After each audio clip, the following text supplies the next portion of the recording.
ನಮಸ್ಕಾರ ರೀ ಸ್ನೇಹಿತರೆ, ಕನ್ನಡ ಕ್ರಿಕೆಟ್ ಮಗ ಚಾನಲ್ಗೆ ತಮಗೆಲ್ಲ ಸ್ವಾಗತ. ಇವತ್ತೇನಂದರೆ CSK ವಿರುದ್ಧ ರೋಹಿತ್ ಶರ್ಮಾ ಸೋತ ನಂತರ ಕೋಪಗೊಂಡು ಏನೆಲ್ಲ ಹೇಳಿದರೆ ಬನ್ನಿ ಈ ವಿಡಿಯೋದಲ್ಲಿ ನಿಮ್ಮ ಜೊತೆ ಚರ್ಚೆ ಮಾಡ್ತೀವಿ. ಚರ್ಚೆ ಮಾಡೋಕ್ಕಿಂತ ಮುಂಚೆ ನೀವೇನು ಮಾಡ್ತೀರಿ ಅಂದರೆ ವಿಡಿಯೋ ಕೊನೆವರೆಗೂ ನೋಡಿ ಸ್ನೇಹಿತರೆ. ಮೊದಲಿಗೆ ಸ್ಕೋರ್ ಕಾರ್ಡ್ ನೋಡ್ಕೊಂಬರೋಣ. ಮೊದಲ ಬ್ಯಾಟಿಂಗ್ ಮಾಡಿತ್ತು ಇಲ್ಲಿ ಚೆನ್ನೈದವರು.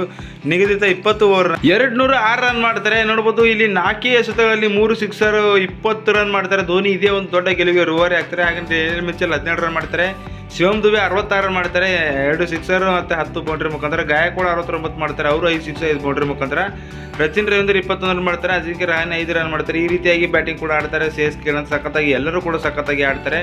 ಅದರಿಂದನೇ ಗೆದ್ದಿದ್ದಾರೆ ಅಂತ ಹೇಳ್ಬೋದಾಗಿದೆ. ಆದರೆ ಇದನ್ನು ಗುರಿ ಬೆನ್ನತ್ತಿದ ಮುಂಬೈದವರು ರೋಹಿತ್ ಅವ್ರ ಕಡೆಯಿಂದ ಶತಕ 63 ಎಸೆತಗಳಲ್ಲಿ 105 ರನ್ ಮಾಡ್ತಾರೆ. ಇವರು ಅದ್ಭುತವಾದಂಥ 5 ಸಿಕ್ಸರ್ 11 ಬೌಂಡ್ರಿ ಕೂಡ ಹೊಡೆದಾರೆ. ಇಶಾನ್ ಕಿಶನ್ 23 ರನ್ ಮಾಡ್ತಾರೆ.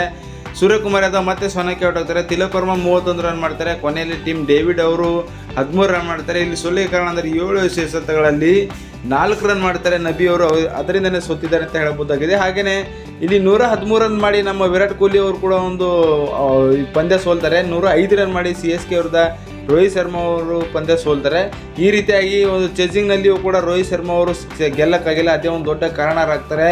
ಇವತ್ತಿನ ಸೋಲಿಗೆ ಕಾರಣ ನಾನೇ ಅಂತ ಒಂದು ಅದ್ಭುತವಾದಂಥ ಮಾತು ಹೇಳಿದ್ದಾರೆ. ಹಾಗೆಯೇ ಇಲ್ಲಿ CSK ವಿರುದ್ಧ 2008ರಲ್ಲಿ ಕೂಡ ಒಂದು ಸಣ್ಣ ಜಯಸೂರ್ಯ ಶತಕ ಬರುತ್ತೆ. ಅವತ್ತು ಕೂಡ ಸೋತಿದ್ರು. ಇವತ್ತು ಕೂಡ ರೋಹಿತ್ ಶರ್ಮಾ 63 ಎಸೆತಗಳಲ್ಲಿ 105 ರನ್ ಮಾಡಿದ್ದಾರೆ.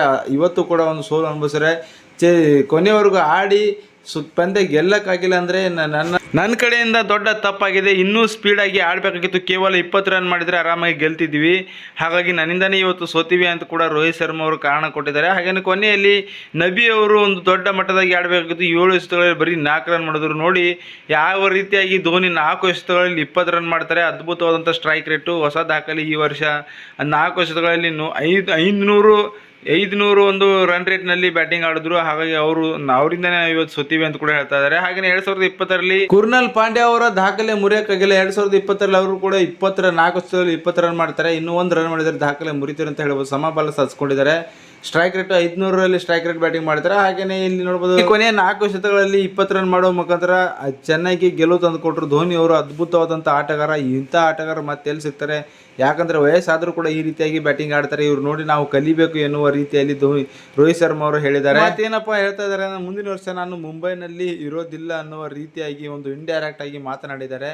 ಸ್ನೇಹಿತರೆ, ಅವರು ಮುಂಬೈ ಬಿಟ್ಟರೆ ಈಗಾಗಲೇ ಪಾಂಡ್ಯ ಅವರನ್ನು ಕ್ಯಾಪ್ಟನ್ ಮಾಡಿ ಅವರಿಗೆ ವೈಮನಸ್ ಬಂದಿದೆ. ಹಾಗಾಗಿ ಮುಂಬೈ ಬಿಟ್ಟರೆ ಯಾವ ತಂಡದಲ್ಲಿ ಆಡ್ತಾರೆ ಎಂಬುದು ಕೂಡ ಕಮೆಂಟ್ ಮಾಡಿರಿ. ಸಾಧ್ಯವಾದಲ್ಲಿ ಈ ಚಾನಲ್ ತಮ್ಗೆ ಇಷ್ಟವಾದಲ್ಲಿ ಈ ಚಾನಲ್ ಕೂಡ ಸಬ್ಸ್ಕ್ರೈಬ್ ಆಗಿರಿ, ಸಪೋರ್ಟ್ ಮಾಡಿರಿ. ಧನ್ಯವಾದಗಳು ರೀ. ಸಿಗೋಣ್ರಿ ಮುಂದಿನ ವಿಡಿಯೋದಲ್ಲಿ. ಬಾಯ್ ಬಾಯ್, ಟೇಕ್ ಕೇರ್.